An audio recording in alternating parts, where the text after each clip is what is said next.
আপনারা কি কেউ উত্তরটা দিতে পারবেন যে কিভাবে করে? কথা বলেন, কিভাবে করে? তাহলে বিষয়টা হয়ে যাবে কবিরাজি। কবিরাজরা তো কত কথাবার্তাই হয়, তাই না? তাহলে আসুন আজকে আমরা এই লিভেন প্রোবালের প্রোডাক্টগুলো দিয়ে রোগ ভালো করে, রোগ ভালো করার ক্ষমতা রাখে, এই বিষয়ের উপরে আমরা একটা প্রোগ্রাম দেখব।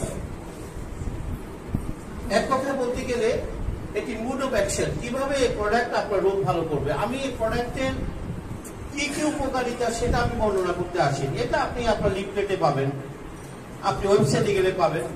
আমি আপনার সামনে যেটা এক্সপ্লেন করবো কিভাবে এই প্রোডাক্ট খেলে আপনি রোগ মুক্তি পাবেন। মেসেজটা কি ক্লিয়ার?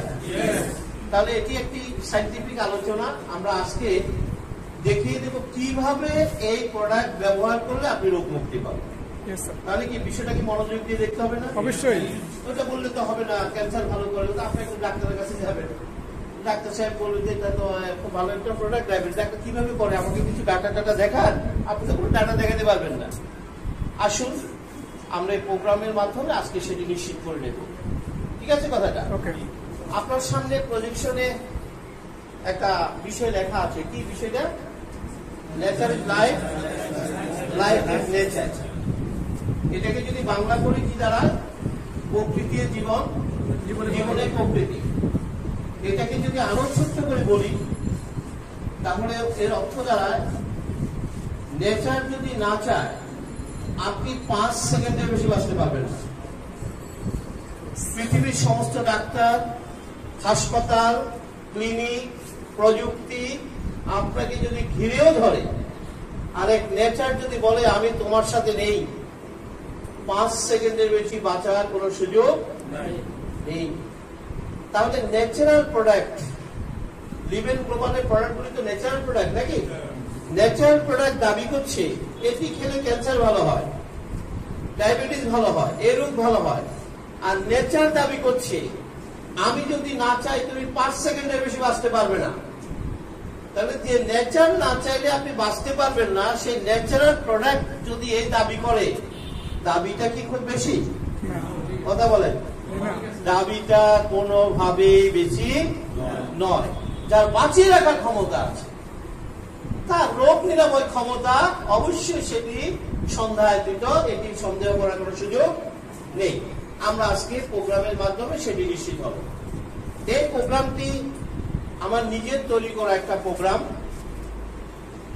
যারা আমার সম্পর্কে বিস্তারিত তথ্য নিতে চান, just go to Google, type doctor Shibendra Karmakar, Google আপনাকে বিস্তারিত তথ্য প্রদান করবে। গুগলে আপনাকে একটি লিঙ্ক দেখাবে যে এই প্রোগ্রামটি আমেরিকার সেন্ট্রাল টেক্সাস কলেজ তারা তাদের স্টুডেন্টদের জন্য এই প্রোগ্রামটি তারা পড়তে দিয়েছে, আপলোড করেছে। আমেরিকার সেন্ট্রাল টেক্সাস কলেজ এটা ইউএস আর্মি পরিচালিত কলেজ। আমি এই কথাটা কেন আপনাদের সামনে বলছি, কারণ আমেরিকাতে নন ডকুমেন্টারি অথবা আনএভিডেন্স বেস, প্রমাণ নেই এমন কোন বক্তব্য তারা গ্রহণ করবে না। আপনাকে একাডেমিক্যালি তো প্রশ্নই আসে না, স্টুডেন্টদেরকে তো পড়াবেই না। যে বক্তব্যের কোন সায়েন্টিফিক সমর্থন নেই তারা এগুলো করতে দেবে না। যেহেতু তারা স্টুডেন্টদেরকে এই প্রেজেন্টেশনটা যেটা আমি এখন দেখাবো তারা এটা পড়তে দিয়েছে, তাহলে আমরা আজকে নিশ্চিত হব ন্যাচারাল প্রোডাক্ট, ন্যাচারাল খাবার সম্পর্কে আমরা যে তথ্য আজকে উপস্থাপন করব এটি সম্পূর্ণভাবে সায়েন্টিফিক। জোরে একটা হাততালি চাই, সম্পূর্ণভাবে সায়েন্টিফিক, কোনো ডিবেট করা যাবে না। মানে আপনি ভালো করে শুনবেন, আপনার সামনে যদি অ্যাপার্সিভ ডক্টর হয় শুধু এই ইনফরমেশন গুলো আপনার ডিবেটের জন্য যথেষ্ট। জোরে একটা হাততালি, কিছু বলা যায় না। ওনার কত বড় ডিগ্রি আছে আপনার জানার দরকার নেই। তাহলে এটা আজকে আমরা এই বিষয়টা দেখব। তাহলে এটি খেয়াল রাখতে হবে, আমেরিকার তারা স্টুডেন্টরা তাদের এটা অনলাইন থেকে তারা এটা $20 দিয়ে এটা ডকুমেন্টসটা তারা পড়তে হয়। $20 মানে কত টাকা? আজকে কি কোনো টাকা পয়সা দিচ্ছেন তো নাকি দেন নাই? টাকা পয়সা দিয়েছেন আজকে? তাহলে বুঝতে হবে প্রোগ্রামের অনেক গুরুত্ব রয়েছে। যেটা পেমেন্ট দিয়ে করতে হয় সেটা আপনি ফ্রি শুনতে পাবেন। তাহলে যারা এই প্রোগ্রামের আয়োজন করেছে তাদের জন্য কি একটা হাততালি হতে পারে? নিশ্চয়ই। আপনি ব্যবসা কি করবেন না করবেন আপনার ব্যাপার, এটুকু নিশ্চিত থাকেন আজকের প্রোগ্রামটা আপনার জন্য, আপনার পরিবারের জন্য, আপনার শুভাকাঙ্ক্ষীদের জন্য একটি চমৎকার আয়োজন, যেখান থেকে আপনি সুস্থতা সর্বশেষ তথ্যগুলো পেয়ে যাবেন। আমি এর ভিতরে একটা আলোচনা করব। আলোচনার বিষয়বস্তু হচ্ছে stem cell nutrition therapy. Stem cell medication, সেটি কি এলোপ্যাথি না, হোমিও না, আয়ুর্বেদ না, ইউনানি না, এটি প্রচলিত কোন চিকিৎসা পদ্ধতি না। এটি সম্পূর্ণ ইন্ডিভিজুয়াল একটি চিকিৎসা মেথড, যে মেথডের মূল বিষয় হচ্ছে প্রাকৃতিক খাবার দাবারের মাধ্যমে আপনি কিভাবে রোগ মুক্তি পাবেন। মেসেজটাকে clear?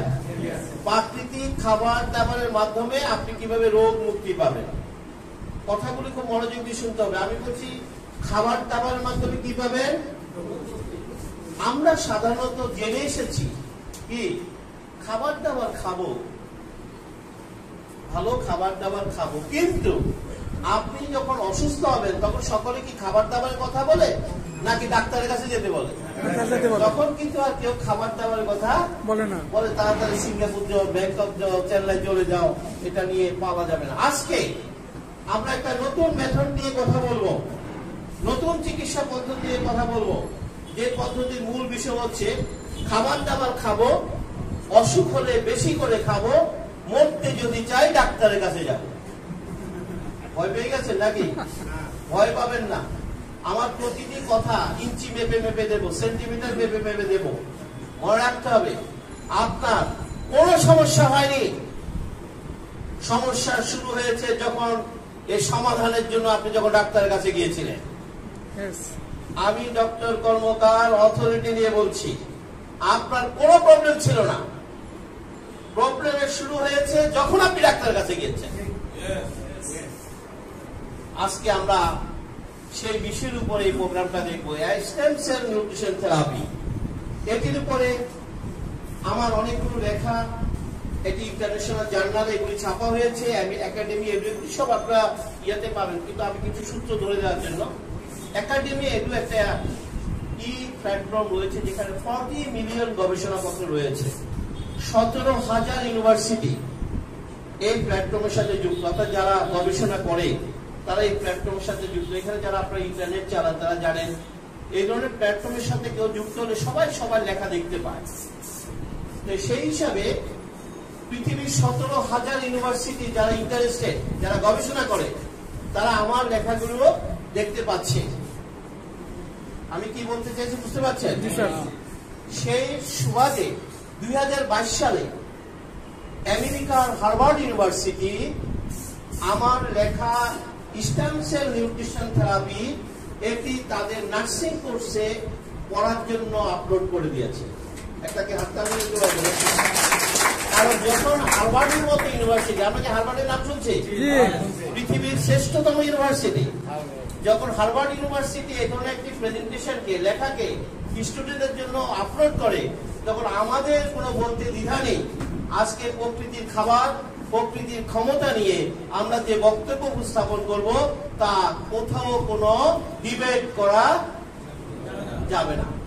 This is final speech for natural power. জোরে একটা হাত দাঁড়িয়ে। তাহলে বুঝতে পারছেন এই প্রোগ্রামের একটা গুরুত্ব রয়েছে।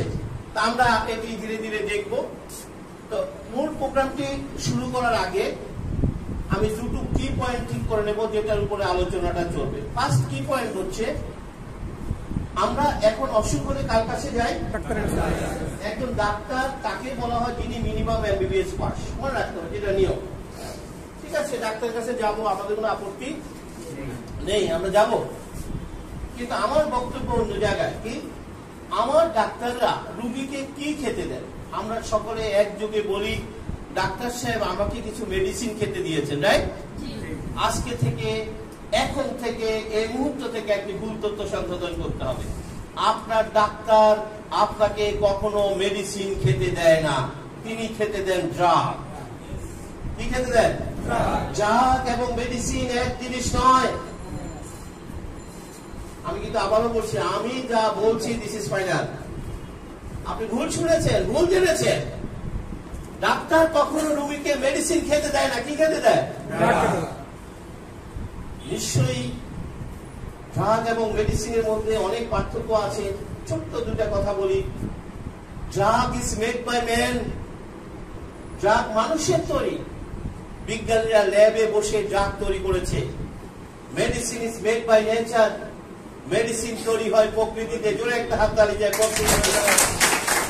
মেডিসিন কখনো মানুষ বানাতে পারে না। এই যে আপনার লিভেন গ্লোবালের প্রোডাক্ট গুলোর যে উপাদানগুলো, এগুলি সবই ন্যাচারাল এক্সট্রাক্ট, প্রকৃতি থেকে সংগ্রহ করা হয়েছে। এটি কখনো মানুষ বানায় না। ড্রাগের কোন রোগ নিরাময় ক্ষমতা নেই, মেডিসিনের রোগ নিরাময় ক্ষমতা আছে। কি দাঁড়ালো বিভিন্ন মানুষ দিনের পর দিন বড় বড় ডাক্তার দেখিয়ে, দেশ বিদেশ ঘুরে বড় বড় ডাক্তার দেখিয়ে কি খাচ্ছে? ড্রাগ না মেডিসিন? কি কথা বলে, কি খাচ্ছে? আর মেডিকেল সায়েন্স আগে বলে দিয়েছে ড্রাগ দিয়ে কখনো রোগ ভালো করা সম্ভব। তাহলে আমার পেশেন্টরা, আমরা কি এই তথ্য জানি? আমরা তো জানি না। আমরা তো বিশ্বাস নিয়ে দিনের পর দিন বড় বড় ডাক্তার দেখিয়ে শুধু কি খাচ্ছি। এখন অনেক বড় ডাক্তার দেখিয়েছি চেন্নাই গিয়ে। ভাই কত বড় হাসপাতাল, কত বড় ডাক্তার। ডাক্তার কি খেতে দিয়েছে ভাই? আমার মেডিকেল সায়েন্স আগে ঘোষণা করেছে তিনি যত বড় ডাক্তার হোক আর যত বড় হাসপাতাল হোক, ড্রাগ দিয়ে রোগ নিরাময় সম্ভব নয়, মেডিসিনে রোগ নিরাময় সম্ভব। তাহলে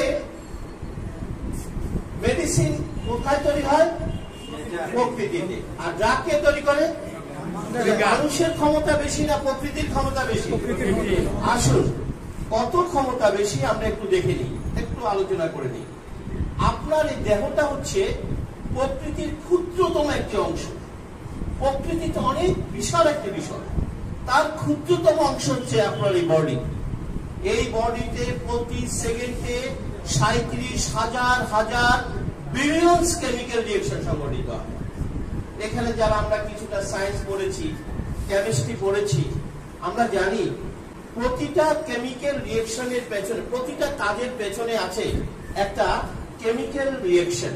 এই যে আমি হাতের আঙুলটা নাড়ালাম, চোখের পাতা নাড়ালাম, কথা বলছি, প্রতিটি কাজের পেছনে রয়েছে একটা কেমিক্যাল রিঅ্যাকশন। খুব জেনে রাখেন, স্পেসিফিক্যালি জেনে রাখেন পেছনে কি হয়েছে। যে আমি আঙুলটা নাড়ালাম, পেছনে কি? একটা কেমিক্যাল রিঅ্যাকশন। এভাবে বিজ্ঞান হিসাব করে বলছে আপনার বডিতে প্রতি সেকেন্ডে এই ধরনের কেমিক্যাল রিঅ্যাকশন সংঘটিত হয় 37,000 বিলিয়ন। আসলে আমার দেহটা, আপনার দেহটা পরিচালিত হয় কেমিক্যাল রিঅ্যাকশনের মাধ্যমে। জোরে একটা হাত তালি যায়। কেমিক্যাল রিঅ্যাকশন আমরা জানি, যারা সায়েন্স পড়েছি, যে কোনো কেমিক্যাল রিঅ্যাকশনের জন্য 2 বার ততোধিক কেমিক্যাল এজেন্ট দরকার হয়। যেমন অক্সিজেন এবং হাইড্রোজেন রিঅ্যাকশন করে কি তৈরি করে? পানি, রাইট? পানি তৈরি করে। অক্সিজেন এবং হাইড্রোজেন, পানি। তাহলে অক্সিজেনের ধর্ম, হাইড্রোজেনের ধর্ম আর পানির ধর্ম কি এক? ভিন্ন।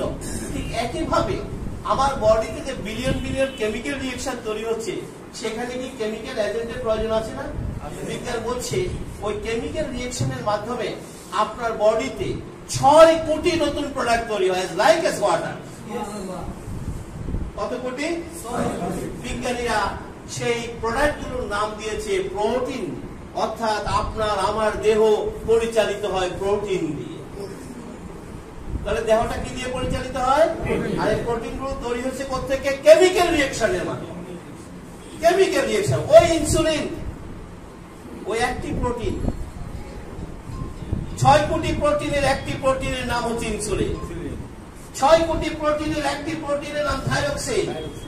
6 কোটি প্রোটিনের একটি প্রোটিনের নাম হিমোগ্লোবিন। কত?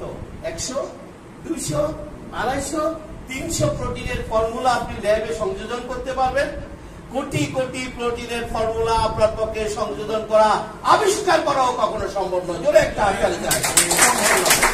তাই বলেছে আমাদের দেহে এমন এমন প্রোটিন তৈরি হয় 1 সেকেন্ডের মধ্যে কাজ করে বিলীন হয়ে যায়। তৈরি হয়েছে, কাজ করে কি হয়ে গেছে? ইনঅ্যাক্টিভ হয়ে গেছে। এই রহস্য কি বিজ্ঞানের পক্ষে কি বের করা সম্ভব? তাহলে আসেন, আমার সায়েন্টিস্ট বন্ধুরা এই বিষয়গুলো জানেন যে আসলে আমরা যা করছি এ দিয়ে কোনোদিন মানুষের সমস্যার সমাধান করা সম্ভব নয়। তাহলে কি দাঁড়ালো? যে ইনসুলিন বডিতে তৈরি হয়, যে থাইরক্সিন বডিতে তৈরি হয়, আমার বিজ্ঞানীরা 10 বছর 15 বছর ল্যাবে গবেষণা করে তিনি আবিষ্কার করেছেন, ইউরেকা, আমরা পেয়ে গেছি আপনার বডিতে কিভাবে ইনসুলিন তৈরি হয়, আমরা পেয়ে গেছি আপনার বডিতে কিভাবে থাইরক্সিন তৈরি হয়, আমরা পেয়ে গেছি আপনার বডিতে কিভাবে হিমোগ্লোবিন তৈরি হয়। নো টেনশন, আমাদের বিজ্ঞানীরা সেটা আবিষ্কার করেছে। এগুলো, এই ফর্মুলাগুলো তারা ফার্মাসিউটিক্যাল কোম্পানির কাছে বিক্রি করেছে, তারা সেগুলো দিয়ে ড্রাগ তৈরি করে বাজারে ছেড়ে দিয়েছে। এই বলছে অসুবিধা কি আপনার ইনসুলিন তৈরি হয় না? কথা কি বুঝতে পেরেছেন কি বলছি? তাহলে বলুন তো দেখি, আপনি একটা ইনসুলিন তৈরি করে আমাকে দিলেন, একটা থাইরক্সিন করে দিলেন, কিন্তু কোটি কোটি প্রোটিন তৈরি করে কি আমার বডিতে আপনি দিতে পারবেন? আচ্ছা বলুন তো দেখি, এই যে আজকে যে এত আধুনিক চিকিৎসা বিজ্ঞান, এত আধুনিক ডাক্তার, এত আধুনিক ড্রাগ, কি আমরা সব আধুনিক বলি না? অনেক আধুনিক। রোগ সব বাড়ছে না কমছে? চিকিৎসা বিজ্ঞান এত আধুনিক ডাক্তার, এত আধুনিক ওষুধ, রোগ সুখ এত বাড়লো কেন? রোগ সুখ তো কমার কথা, কথা ঠিক আছে কিনা? কিন্তু পরিসংখ্যান বলছে রোগ হু হু করে বেড়ে যাচ্ছে। এর উত্তরটা কিন্তু আমার চিকিৎসকরা ভালো করে জানেন। কেন? তিনি জানেন তারা যে পদ্ধতিতে মানুষের ট্রিটমেন্ট দিচ্ছেন সেটা কখনো মানুষের চিকিৎসা করা সম্ভব নয়। মনে রাখতে হবে, পুরো মডার্ন মেডিকেশনটা হচ্ছে অসুস্থ মানুষের বিজনেস। সে বসে আছে কখন আপনার রিং করাতে হবে, সে বসে আছে কখন আপনার কিডনি ডিজেবল হবে, আপনাকে ডায়ালিসিস করাতে হবে, সে বসে আছে কখন আপনাকে ডায়াবেটিস এর জন্য ইনসুলিন দিতে হবে, অর্থাৎ সে বসে আছে আপনি কখন অসুস্থ হবে। তার কাজটা যদি হতো আমি যেন অসুস্থ না হই, তাহলে আমরা এত রোগে আক্রান্ত হতাম। সে বসে আছে আপনার অসুস্থতার জন্য। কি কথা ঠিক আছে কিনা? তাহলে মনে রাখবেন, আধুনিক চিকিৎসা পদ্ধতি কখনোই আপনার রোগ নিরাময় করার জন্য আসেনি। রোগ হওয়ার পর আপনার চিকিৎসা নিয়ে এসেছে। আর আমাদের মেথড হচ্ছে, কারণ কি তারা কি জাত নিয়ে কাজ করে না মেডিসিন নিয়ে কাজ করে? কথা বলেন। জাত তো কখনো আমার রোগ নিরাময়ের ক্ষমতা রাখে না, এটা তারাও জানে। তাহলে আসুন, আমাদের আজকের আলোচনাটা কি হবে, ড্রাগ না মেডিসিন? জোরে বলবেন। আমরা ড্রাগ নিয়ে কথা বলবো না। ড্রাগের বিষয়টা হলো রুগী এবং ডাক্তারের ব্যাপার। কার ব্যাপার? রুগী এবং ডাক্তারের ব্যাপার। আপনি যদি রুগী থাকতে চান, আপনাকে অবশ্যই ডাক্তার এবং ড্রাগের শরণাপন্ন হতে হবে। আমার কথা কি বুঝা গেছে কি বলছি? আপনি যদি রুগী থাকতে চান, তাহলে আপনাকে ড্রাগ এবং ডাক্তারের শরণাপন্ন হতে হবে। আর আপনি যদি মনে করেন আমি সুস্থ থাকতে চাই, আপনার কোন ড্রাগ ডাক্তারের প্রয়োজন নেই। আজকের প্রোগ্রামে আমরা সেটা শতভাগ নিশ্চিত করবো। জোরে একটা হাততালি চাই। ড্রাগ ডাক্তারের প্রয়োজন নেই যদি আপনি সুস্থ থাকতে চান। সিদ্ধান্ত আপনার, আপনি সুস্থ থাকতে চান নাকি অসুস্থ থাকতে চান? কি সুস্থ থাকতে চান না অসুস্থ থাকতে চান? যদি সুস্থ থাকতে চান, ড্রাগ ডাক্তারের কোনো প্রয়োজন নেই। যদি সুস্থ থাকে, আর অসুস্থ থাকতে চাইলে সাবধান, আপনাকে কিন্তু সেটা ছাড়লে বিপদ হতে পারে। তাহলে আসুন আমরা আজকে মেডিসিন নিয়ে কথা বলবো। আমাদের সেকেন্ড কি পয়েন্ট হচ্ছে, আমরা বলছি একটা প্রোডাক্ট সকল রোগ ভালো করে, বলছি না? এটা তো কবিরাজি কথা, কবিরাজরা সব কথা বলে যে একটা পুড়িয়া তো খাবেন সব রোগ ভালো হয়ে যাবে। এটা তো মানুষ বিশ্বাস করে না বা বিজ্ঞান সমর্থন করে না। কেন? আমরা সকলে জানি প্রতিটা রোগের জন্য আলাদা ডাক্তার, আলাদা হাসপাতাল, আলাদা ক্লিনিক। হ্যাঁ, আর আপনি বলছেন এক প্রোডাক্ট খেলে সব রোগ ভালো হয়ে যাবে। বিষয়টা কিন্তু অনেক কঠিন। কঠিন কিনা বলেন? আপনি যখন রুগীর কাছে যাবেন বিষয়টা নিয়ে, আপনি বলবেন যে এটা তো এই রোগ ভালো করে, রুগী তো হাসবে মনে মনে, বলে কি এরা আবার কোন ডাক্তার আসলো? হার্টের জন্য হার্টের ডাক্তার, কিডনির জন্য কিডনির ডাক্তার, লিভারের জন্য লিভারের ডাক্তার, উনি এক প্রোডাক্টই সব রোগ ভালো করে। ভয়ে কিন্তু পালা যাবে সবাই। কি কথা ঠিক আছে কিনা? আজকে আমরা সেটার একটা মীমাংসা দেব, সায়েন্টিফিক মীমাংসা দেব। কি যে আসলে এক দেহে অনেক কোন মেডিসিন, অনেক কোন ডাক্তারের প্রয়োজন আছে কি না। এই জন্য আলোচনাটি করার জন্য আমাদের সামনে আমরা উপস্থাপন করবো মডার্ন মেডিকেশনকে। মডার্ন মেডিকেশনের কৌশল হচ্ছে one body, many doctors, many drugs. দেওয়া হয় না? ডাক্তার কতজন? ওনারা আমাদের দেহটাকে ভাগযোগ করে নিয়ে গেছে, আমরা রুগীরা মারাত্মক বিপদে আছি। শুক্রের কথা ঠিক আছে কিনা? দেওয়া কয়টা? আর ডাক্তার কতজন? আপনি যান না, শুধু হার্টের সমস্যা নিয়ে হার্ট কন্ডিশনে যান, দেখবেন যে অন্তত হার্টের উপরে 10 জন ডাক্তার আসবে। উনি সিদ্রের ডাক্তার, উনি পার্টিশনের ডাক্তার, উনি ইলেকট্রিসিটির ডাক্তার, মাথা খারাপ করে ছেড়ে দিবে আপনার। দেখা কয়টা? আজকে আমরা চমৎকার একটি প্রোগ্রাম দেখবো, যেটা একাডেমিক্যালি অ্যাপ্রুভ, যেটা হার্ভার্ডে পড়ানো হয়। আমরা আজকে চমৎকার একটি প্রোগ্রাম দেখবো, এক দেহে আসলে অনেক কোন ডাক্তারের প্রয়োজন নেই। এই জন্য আমাদের প্রোগ্রামের শিরোনাম হবে one body, one doctor, one medicine. জোরে একটা হাত তালে যে ওয়ান বডি। আমার সাথে বলবেন one body, one doctor, one medicine.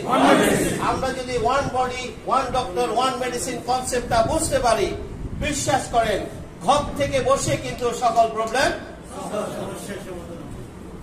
মনে রাখতে হবে। আপনি বলতে পারেন এমন চমৎকার বিষয় মডার্ন মেডিকেশন কেন বলছে না? বলবে কি? কথা বলবে কি? আপনাকে যদি one body, one doctor solution দেয়, 99% বিজনেস বন্ধ হয়ে যাবে। জোরে একটা হাত তালি বন্ধ হয়ে যাবে। পরের দিন তারা শুধু রুগী খুঁজবে। ঘটনা কি? আগে এত রুগীর লাইন দেখলাম, রুগীরা গেল। কারণ আপনি জেনে গেছেন রোগ কেন হয়। আপনি জেনে গেছেন রোগ কেন হয়, আর তারা তো চাইবে আপনি যেন রুগী হন। Message clear? তাহলে আমরা কি বুঝতে পেরেছি যে আমরা কি কি বিষয় নিয়ে আলোচনা করবো? তাহলে আমরা কি রেডি আলোচনাটা শোনার জন্য? খুব মনোযোগ দিয়ে শুনবেন। 80% ডিজিজ এখনই ভালো হয়ে যাবে। কত পার্সেন্ট? তাহলে মনোযোগ দিয়ে কথাটা শোনা উচিত না? যদি কথা শুনলে 80% রোগ ভালো হয়। এবং আমি অথরিটি নিয়ে বলছি, আমি দায়িত্ব নিয়ে বলছি, আপনি মনোযোগ দিয়ে প্রোগ্রাম শুনলে 80% রোগ এক্ষুনি ভালো হবে। শুধু তাই নয়, আমার এই আলোচনার সাথে আপনারা সবাই যদি এফআরসিএস ডক্টর হন, আমি এমবিবিএস কাউন্ট করি না, এফআরসিএস ডক্টর হন, আমি চ্যালেঞ্জ করলাম, আমার আলোচনার দাড়ি কমা ভুল ধরতে পারবেন না। জোরে একটা হাত তালে যায়, দাড়ি কমা ভুল ধরতে পারবেন। আপত্তি আছে? আমি আপনাদের সাহস সঞ্চয়ের জন্য বলছি, যে কোনো লেভেলের লোককে আপনি চ্যালেঞ্জ দিয়ে কথা বলবেন, এই দায়িত্ব আমি দিয়ে দিলাম। আপনি যা শুনেছেন তাতে কোনো ভুল নাই। উনি কি পণ্ডিত জানার দরকার নাই। Message clear? আপনি যা শুনেছেন তাতে কোনো ভুল, আপনার সার্টিফিকেট নাই, তাতে হয়েছে নাকি? যা শুনছি তাতে কোনো ভুল নাই। আর এত বড় ডাক্তার, আমি কি আসলে ঠিক বলছি? তাহলে কখনো আপনি চ্যালেঞ্জ করতে পারবেন না। সত্য তো সত্য, জোরে একটা হাত তালি যায়। তাহলে আপনি এই চ্যালেঞ্জটা যখন নিতে পারবেন নিজের জন্য, পরিবারের জন্য, সমাজের জন্য। দেখেন, মানুষ মারাত্মক ভাবে অসুস্থ, কথা ঠিক কিনা বলেন? আপনি একজন সুস্থ মানুষ খুঁজে পাবেন না, ঘরে ঘরে অসুস্থ মানুষ। এত আধুনিক ডাক্তার, এত আধুনিক হাসপাতাল, এত অসুস্থ মানুষ কেন হবে? নিশ্চয়ই গলত কোথাও আছে। আজকে আমরা সেটা ফাইন্ড আউট করবো এবং হাটে হাড়ি ভেঙে দেবো। জোরে একটা হাত তালি হাড়ি ভেঙে দেবো। আপনি এটি টিকিয়ে রেখেছেন, এই অসুস্থতা আপনি টিকিয়ে রেখেছেন। নিজের চিকিৎসার দায়িত্ব নিজে তো নেওয়ার দায়িত্ব আছে নাকি? আমরা সেটি আজকে করব। তাহলে আসুন মনোযোগ দিয়ে আমরা প্রোগ্রামটা করব। এটা অনেকগুলো স্লাইড প্রেজেন্টেশন করবো, আপনি মিস করবেন না। একটা স্লাইডের সাথে কথা বলে নেই, যেটা হলো এখানে আমি যে আমাদের যে মেথডটা one body, one doctor, one medicine. এখানে মেডিসিন বলতে আমি যে ডেফিনেশনটা দেব সেটি হচ্ছে সকাল থেকে রাত পর্যন্ত আপনি যত খাবার খাবেন সব খাবারকে মেডিসিনে কনভার্ট করতে হবে। আমি মেডিসিন করতে শুধু লিভেন গ্লোবালের প্রোডাক্টকে বুঝাবো কথাগুলো কিন্তু মনোযোগ দিয়ে শুনবেন। আমি কিন্তু মেডিসিনের ডেফিনেশন শুধু লিভেন গ্লোবাল এটা বুঝাবো, এটা বিজ্ঞানের তৈরি বিশেষ ধরনের ন্যাচারাল মেডিসিন, সেটা ঠিক আছে। আমি যে ডেফিনেশন দেবো সেটা হলো সকাল থেকে রাত পর্যন্ত যা খাবো সবে কি।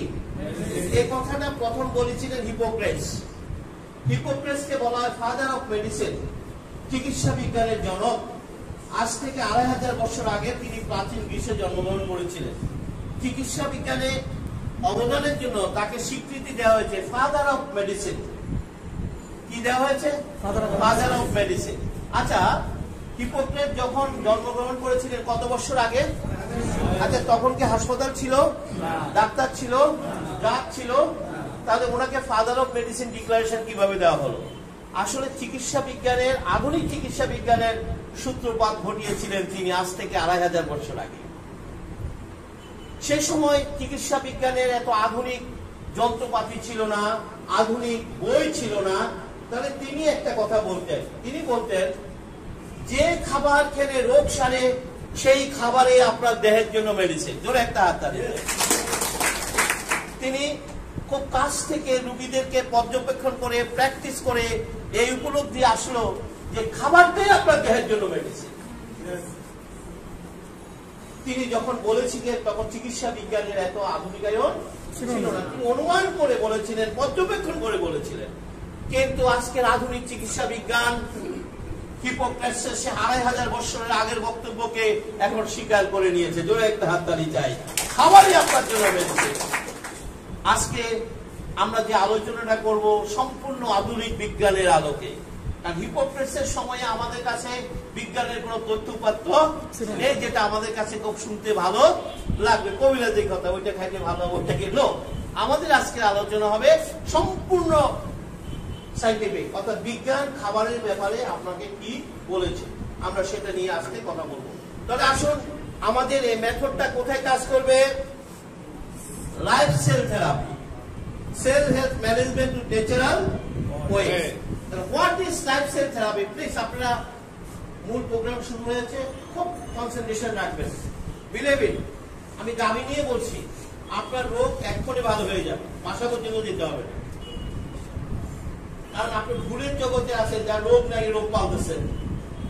কথাটা এখন সেটা আপনি বুঝতে পারবেন। তাহলে আসেন, what is life cell therapy?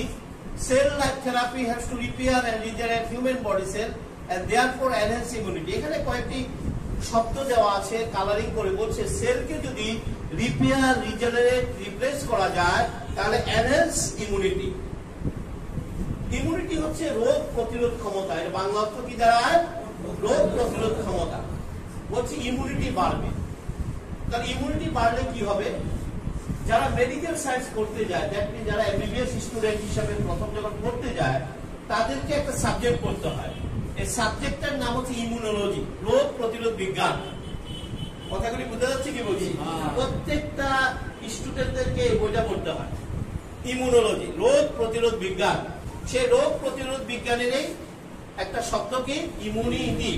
প্রত্যেকটা ডাক্তার আমার কথাগুলো জানেন, তো মনে রাখতে হবে ইমিউনিটিটা কি আমরা একটু জেনে নেই। ইমিউনিটিটা হচ্ছে প্রত্যেক মানুষের দেহের একটা biological system given by God, সৃষ্টিকর্তা প্রদত্ত একটা সিস্টেম। যে সিস্টেমের কাজ হচ্ছে প্রতিটা মুহূর্তে আপনার দেহকে সব ধরনের রোগ জীবাণুর হাত থেকে রক্ষা করা। কথাটা কি ক্লিয়ার?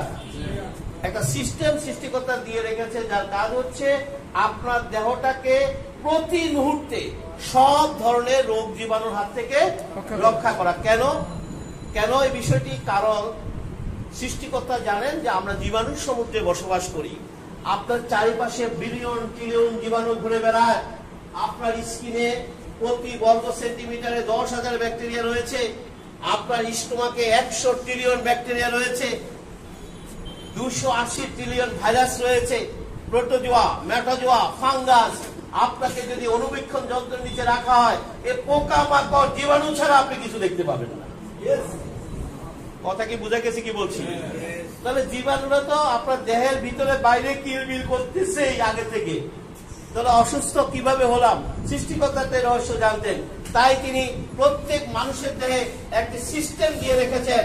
এই সিস্টেমটার কাজ হচ্ছে জীবাণুরা তোমার সাথে থাকবে, কিন্তু তোমার ইমিউনিটি যদি শক্তিশালী থাকে জীবাণুরা তোমাকে অ্যাটাক করতে পারবে না। জোরে একটা হাত দিয়ে অ্যাটাক করতে পারবে। পৃথিবীর সমস্ত ডাক্তাররা চিকিৎসা বিজ্ঞানের এই মৌলিক সত্যটি জানেন। আমার কথাটা কি বুঝা যাচ্ছে কি বলছি? আপনি জানেন না, আপনি করেন নাই, কিন্তু পৃথিবীর সব ডাক্তাররা এটি জানেন, কারণ তাকে এটা পড়তে হয়েছে, পড়ে পরীক্ষা দিতে হয়েছে। তিনি জানেন যে ইমিউনিটি ঠিক রাখলে দেহে কোনো রোগ বাসা বাঁধবে না। তিনি এটাও জানেন সমস্ত রোগের পেছনের কারণটা হচ্ছে জীবাণুর আক্রমণ। তিনি কিন্তু এটাও জানেন। ভাই, আপনার দেহে billion trillion virus, bacteria, fungus কে কখন আপনাকে অ্যাটাক করবে, এটা কি বাইরে থেকে খুঁজে খুঁজে বের করে চিকিৎসা দেওয়া সম্ভব না? কোনোদিনই সম্ভব না। এই জন্য সৃষ্টিকর্তা একটা সেন্ট্রাল মেকানিজম দিয়ে রেখেছে, ইমিউনিটিকে শক্তিশালী রাখলে জীবাণুরা তোমাকে আক্রমণ করতে পারবে না। তাহলে ইমিউনিটি ঠিক রাখতে হবে। তাহলে এটা ডাক্তার সাহেবরা রোগীদেরকে কেন বলে না? বললে তো অনেক সমস্যার সমাধান হয়ে যায় নাকি? আমরা ডাক্তারের কাছে যাবো, তাতে তো অসুবিধা নেই। তো ডাক্তার সাহেবরা, পৃথিবীর সব ডাক্তার সাহেবরা চিকিৎসা বিজ্ঞানের এই মৌলিক সত্যটিকে রোগীদের কাছে হাইড করে দেয়। এটাকে খুব বেশি করে বলে না। কেন বলে না জানেন? কেন বলে না জানেন? বললে সমস্যা কি হতো? বলে না এই কারণে, কারণ তিনি একটা জিনিস পড়ে জেনেছেন, ইমিউনিটি ঠিক রাখার দায়িত্ব শুধু প্রকৃতির হাতে। জোরে একটা হাততালি চাই। ইমিউনিটি ঠিক রাখার দায়িত্ব ডাক্তারের হাতে রাখা। আমি অথরিটি নিয়ে বলছি, পৃথিবীর সমস্ত ডাক্তাররা এটি জানে। ইমিউনিটি ঠিক রাখার দায়িত্ব কোন মানুষের হাতে রাখা হয়নি। কার হাতে রাখা হয়েছে? এত বড় ডাক্তার, এত বড় হাসপাতাল, আপনাকে যদি যাই বলেন যে যান নেচারের কাছে ব্যাক করেন, থাকবো কিছু? এই জন্য চিকিৎসা বিজ্ঞানের একটি মৌলিক সত্যকে তারা রোগীদের সাথে হাইড করে। আসুন কিভাবে হাইড করে, কিভাবে সমস্যা শুরু হয় একটু জেনে নেই। আমরা অসুখ হলে ডাক্তারের কাছে যাবো, আমাদের কোনো আপত্তি নেই, আমরা যাবো। ডাক্তারের কাছে যাওয়ার পর ডাক্তার সাহেব যে কথাগুলি বলা উচিত ছিল, কি ওনার বলা উচিত, উনি যেটা বলছেন, উনি ইনভেস্টিগেশন করে আমাকে বলছেন, ইয়েস আপনাদের সমস্যা অনেক দেখছি, প্রেশার বেশি, একটু ডায়াবেটিস আছে, এই প্রবলেম, সমস্যা নেই, আমি আপনাকে কিছু মেডিসিন লিখে দেবো, এগুলি চলবে। কথা ঠিক আছে? এই ভুল শুরু হলো, কিন্তু খেয়াল রাখতে হবে, এই ভুল শুরু হলো। আচ্ছা, উনি কি মেডিসিন লিখেছেন না ড্রাগ লিখেছেন? কিন্তু বলার সময় কি বলছে? কি ভয়ঙ্কর ভুল তত্ত্ব! জোরে একটা হাততালি চাই। ওই একটি ভুল তত্ত্ব তাকে বিপদে ফেলে দিয়েছে। তারপর তিনি লিখেছেন কি চলবে, অথচ দুটো কথাই ছিল ভুল। ডাক্তারের বলা উচিত ছিল, যদি অনেস্ট ডাক্তার হয়, সত্যিকার অর্থে যদি এসে আমাকে ভালোবাসতো, তার বলা উচিত ছিল কি রোগীকে, আমি আপনাকে কিছু ড্রাগ খেতে দিলাম এবং সেগুলো 15 দিনের বেশি খাবেন। এটি ছিল perfect speech for the patient, perfect speech. আমি আপনাকে কি খেতে দিলাম? এবং সেটা কতদিন? 15 দিন। রোগী যখন বলতো, ডাক্তার যখন বলতো আমি কিন্তু ড্রাগ খেতে দিলাম, রোগী কিন্তু পাল্টা প্রশ্ন করতো, স্যার সারা জীবন শুনলাম ডাক্তার সাহেবরা মেডিসিন খেতে দেয়, আপনি কি খেতে দিয়েছেন? সেদিন ড্রাগ এবং মেডিসিনের ডিফারেন্সটা আমার রোগীরা জেনে যেত। জোরে একটা হাততালি চাই। ড্রাগ এবং মেডিসিনের পার্থক্যটা সেদিন তারা জেনে যেত এবং সে কিন্তু সতর্ক হয়ে যেত। Message clear? প্রত্যেক ডাক্তারকে আরেকটা বই পড়তে হয়েছে, কি জানেন? বইটার নাম হচ্ছে ফার্মাকোলজি। আরেকটা বই পড়তে হয়েছে, ওষুধ বিজ্ঞান পড়তে হয়েছে। সেখানে স্পষ্ট লেখা আছে কোন ড্রাগ 15 দিনের বেশি খাওয়া যাবে না। কতদিন? অথচ আমার ডাক্তার সাহেবরা কিছু বুঝছেন না, বুঝেন নাই। তাহলে তিনি কি মেডিকেল সায়েন্স প্র্যাকটিস করছেন না মেডিকেল ব্যবসা প্র্যাকটিস করতেছেন? আমরা মেডিকেল বিজনেসের শিকার হয়ে গেছি। জোরে একটা হাততালি চাই। মেডিকেল সায়েন্স এসব বলে নাই,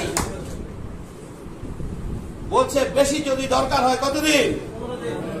সেদিন আমার পেশেন্ট রোগীকে, আমার পেশেন্ট ডাক্তারকে প্রশ্ন করতো, স্যার তাহলে 15 দিন পরে আমার হবেটা কি?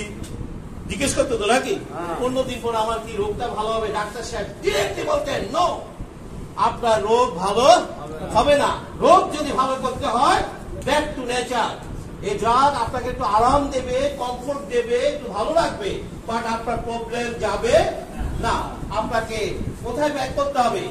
নেচার। আপনি যদি নেচারে ব্যাক করেন আপনার প্রবলেম সলভ।